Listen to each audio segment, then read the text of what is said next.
Hello मेरे प्यारे बच्चों, आप लोग कैसे हैं? और आप लोगों के लिए हमारे ट्राई एजुकेशन चैनल में स्वागत है। और आज जो है वो ढाते विश्वास पाठ 2 है जो वर्णिका के, उसका लेकर आया हूँ। और आप लोग वीडियो में शुरू से अंत तक बने रहिए, ठीक है? और अगर अच्छा लगता है तो दोस्तों में शेयर कीजिए और कमेंट भी करिए कि आप लोगों को अच्छा वीडियो लगा है, ठीक है? तो चलते हैं, क्या है तो चलिए, क्या है लिखा हुआ है। ढाते विश्वास जो पाठ है उसके लेखक है कौन? सातकौरी होता। ऑब्जेक्टिव में पूछेगा आपको, ढाते विश्वास जो पाठ के लेखक है उसके लेखक कौन है? तो सातकौरी होता। उड़ीसा की कहानी है, इसलिए उड़िया कहानी है। ये कौन भाषा में है? उड़िया में है। और ये उड़ीसा की कहानी है। आपको पूछ भी सकता है कि ढाते विश्वास कहाँ की कहानी है, तो उड़ीसा के लगाइएगा। कहाँ के? उड़ीसा के। आपको हम ऑब्जेक्टिव भी बता रहे हैं, इसमें ऑब्जेक्टिव भी क्लियर करना है, सब्जेक्टिव भी क्लियर करना है। भले ही एक वीडियो लंबा क्यों ना हो, लेकिन पूरा समझना है, ठीक है? और इसके अनुवादक जी जो है वो राजेंद्र प्रसाद है। यानी ये तो भाषा उड़िया में है, इसको जो अनुवाद किए हैं हिंदी में वो है कौन? राजेंद्र प्रसाद जी। चलिए अब आगे पढ़ते क्या है। अब लेखक के बारे में रहा, ठीक है? तो यहाँ क्या लिखा हुआ है देखिए, प्रस्तुत होगा, यहाँ प्र होगा, ठीक है? तो प्रस्तुत कहानी ढाते विश्वास चिंतन प्रधान कहानी है। इसमें कहानीकार सातकौरी होता है, ठीक है? यानी ढाते विश्वास जो कहानी है एक तरह से चिंतन प्रधान कहानी है, यानी चिंता वाला जो कहानी है वही है। और इसके लेखक जो है वो सातकौरी होता है। हम इसको अपनी भाषा में बता रहे हैं जिससे कि आप लोगों को अच्छा से अच्छा समझ में आए, ठीक है? और उड़ीसा के जनजीवन का चित्र प्रस्तुत किया गया है। ऑब्जेक्टिव यहाँ पर आपको 2 बन गया कि ढाते विश्वास कहानी के लेखक कौन है? तो सातकौरी होता।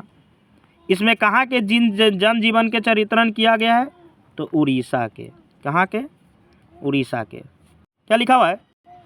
कहानी एक ऐसे परिवार की आर्थिक दुर्दशा को शुरू होती है जिसका नाम लक्ष्मी और उसके पति का नाम लक्ष्मण होता है। यानी यह कहानी जो है, जो आर्थिक दुर्दशा, आर्थिक मतलब जिसके पैसे की स्थिति बहुत ख़राब होती है, एकदम तंग की स्थिति में होती है, जिसका नाम लक्ष्मी है। यानी इसमें जो कहानी में है वो लक्ष्मी है और उसके एक औरत है जिसके पति का नाम लक्ष्मण है। पूछ सकता है ढाते विश्वास कहानी में प्रमुख पात्रा कौन है? तो लक्ष्मी। और लक्ष्मी के पति का नाम क्या है? लक्ष्मण। आपको एक ही वीडियो में ना ऑब्जेक्टिव सब्जेक्टिव सबको क्लियर करा देंगे, सारांश भी क्लियर करा देंगे। खाली आप शुरू से अंत तक बने रहिए, बस इतना ही करना है आपको। आगे क्या है लिखा हुआ है? लक्ष्मण कलकत्ता में नौकरी करता है। यानी लक्ष्मी के जो पति जो है वो लक्ष्मण जिसका नाम है वो कहाँ नौकरी करता है? कलकत्ता में। ये आपको पूछेगा कि लक्ष्मी के पति जो लक्ष्मण है वो कहाँ नौकरी करता है? तो कलकत्ता में। फिर ऑब्जेक्टिव बना, किंतु उसकी कमाई से परिवार का भरण पोषण नहीं होता है। यानी लक्ष्मण जो कमाता है कलकत्ता में, जो काम करता है, उससे उनकी परिवार में क्या है? भरण पोषण यानी जो खर्चा होता है वो पूरा नहीं हो पाता है। इसलिए उसकी पत्नी तहसीलदार साहब के छीट-फूट काम करके उसी कमीज को पूरा करती है। यानी जो घर का गुजारा नहीं होने के कारण उसके पत्नी जो है लक्ष्मी, वो तहसीलदार के यहाँ काम करती है। एग्जाम में यह क्वेश्चन आ चुका है कि लक्ष्मी किसके यहाँ काम करती है? तो तहसीलदार साहब के यहाँ, ठीक है? छीट फूट काम करती है यानी बर्तन मांजने का काम, कभी छोटा मोटा झाड़ू बहारी का काम, ऐसा करती है, ठीक है? उसके पास 1 बीघा खेत भी है। यानी उसके जो पूर्वज जी जो है वो 1 बीघा खेत भी छोड़ के गए हैं। यानी उसके जो पूर्वज जी थे वो 1 बीघा लक्ष्मी के लिए खेत भी छोड़कर गए हैं। तो ऑब्जेक्टिव में रहेगा भी कि लक्ष्मी के पूर्वज कितने खेत छोड़ के गए हैं, तो क्या लगाइएगा आप? 1 बीघा। क्या लगाइएगा? 1 बीघा, ठीक है? आगे देखिए क्या है? हल किराए पर लेकर खेती करवाती है। सूखा होने के कारण धान अंकुर जल गए हैं। यानी लक्ष्मी जो है वो 1 बीघा खेत है, उसके लिए भी क्या करती है? वो हल किराए पर लेकर, मतलब पैसे से लेकर वो खेती करवाती है, लेकिन सूखा होने के कारण धान के अंकुर जल गए हैं। यानी इतना धूप होगा, इतना सूखा पड़ा ना कि धान के जो अंकुर है, जो बीज जो है वो जल गए। फिर भी हार न मानकर बारिश होने पर रोपनी करने का इंतज़ार किसान कर रहे थे। फिर भी लक्ष्मी इतना होने के बावजूद भी बारिश होने के इंतज़ार में है। वहाँ के किसान जो भी है उड़ीसा के, वो बारिश होने के इंतज़ार में है कि बारिश होगा तो हम फिर से बीज रोपेंगे, फिर से धान को उगाएंगे। आगे देखिए क्या है।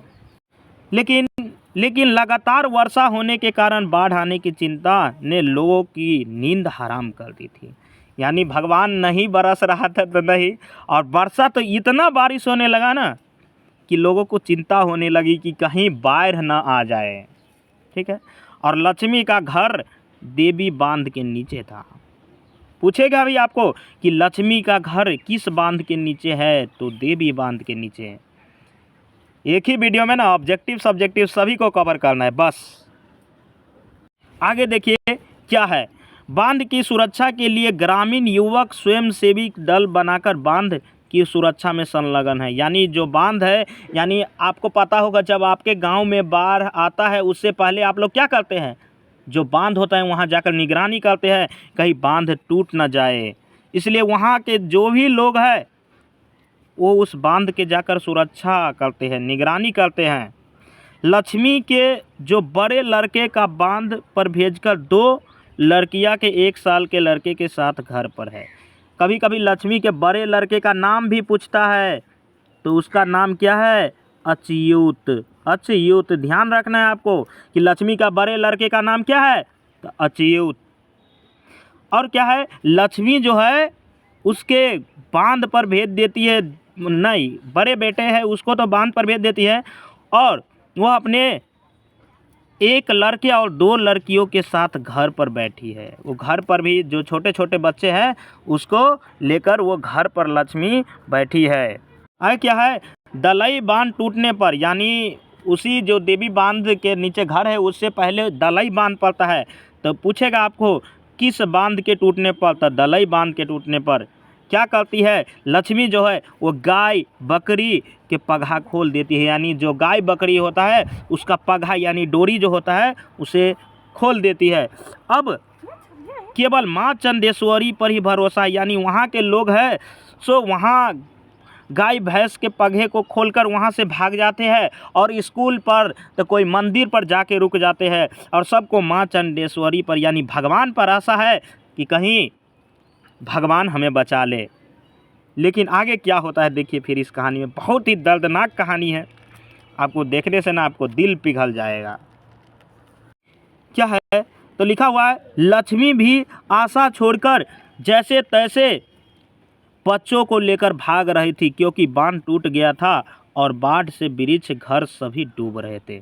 लक्ष्मी जी जो थी वो भी क्या कर रही थी, वहाँ से बच्चे को जैसे तैसे गोदी में उठाकर वहाँ से भाग रही थी, क्योंकि बांध टूट गया था और बाढ़ के पानी है जो वृक्ष सब जो सब था वो सब डूबने लगा था।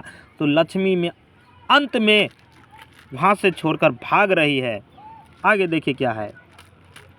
आगे क्या है, लिखा है शिव मंदिर के समीप पानी का बहाव इतना बढ़ गया कि लक्ष्मी बरगद के जटा में लपककर पेड़ पर चढ़ गई। यानी शिव मंदिर जो था वहाँ के इतना पानी का बहाव तेज था कि लक्ष्मी वहाँ से भागने, जब पानी उसे दहला के लेके जाने वाली थी तो वो क्या करनी, पेड़ पर चढ़ गई कि पेड़ पर जब चढ़ जाएंगे तो पेड़ तो नहीं दहेगा, इसलिए लक्ष्मी है सो पेड़ पर चढ़ गई। एक बहुत ही हिम्मती औरत है वो, वैसा ही औरत धरती पर होना चाहिए। क्या है बच्चों देखिए, वह कब बेहोश हो गई कोई किसी को पुकार सुनने वाला नहीं था। मतलब क्या है कि वो पेड़ पर जब चढ़ी तो कब उसे बेहोश हुई कि हालात में आ गई उसे पता भी नहीं चला। टीले पर लोग अपने को खोज रहे थे, यानी टीले पर सब लोग बारिश जो बाढ़ आया था उससे लोग अपने अपने बच्चे को खोज रहे थे कि हमारे बच्चे हैं सो कहाँ गए, कहाँ चले गए, सब अभी अपने अपने को खोज रहे थे। लक्ष्मी भी अपने जो बच्चे हैं उसको भी वो भी खोज रही थी कि हमारे जो छोटे छोटे बच्चे थे वो कहाँ गए। ठीक है, आगे देखिए क्या है, तो स्कूल भी डूब चुका था। यानी जो सब लोग स्कूल पर गए थे, लोग क्या होता है बाढ़ आता है तो लोग स्कूल पर रोड पर ऊंचे ऊंचे स्थान पर भागने लगते हैं, तो स्कूल भी जो था वो भी वहाँ डूब चुका था। अतः लोग कमर भर पानी में किसी तरह खड़े थे। यानी स्कूल जो था उस पर भी पानी चढ़ चुका था बरामदे पर। उस पर कमर भर पानी में लोग खड़े होकर इंतज़ार कर रहे थे कि कब पानी घटेगा और कब हम यहाँ से निकलेंगे। लक्ष्मी को होश आने पर उसका छोटा लड़का लापता था। जब लक्ष्मी को होश आया तो उसका पता चला उसका छोटा जो बच्चा था वो लापता था और उसको लक्ष्मी खोजने के लिए इधर उधर तलाश कर रही है कि कब हमारा प्यारा छोटा बच्चा मिल जाए। ठीक है दोस्तों, तो इतना ही पर यह दर्दनाक कहानी समाप्त होती है। और आप लोगों को अगर अच्छा लगता है तो आप लोग दोस्तों में शेयर कीजिए जो पढ़ने वाले हैं। और इतना ही के साथ फिर मिलते हैं अगले वीडियो में। जय हिंद, जय भारत। और हमें विश्वास है कि आप लोग ऑब्जेक्टिव सब्जेक्टिव इसका सब क्लियर कर लीजिएगा। ठीक है।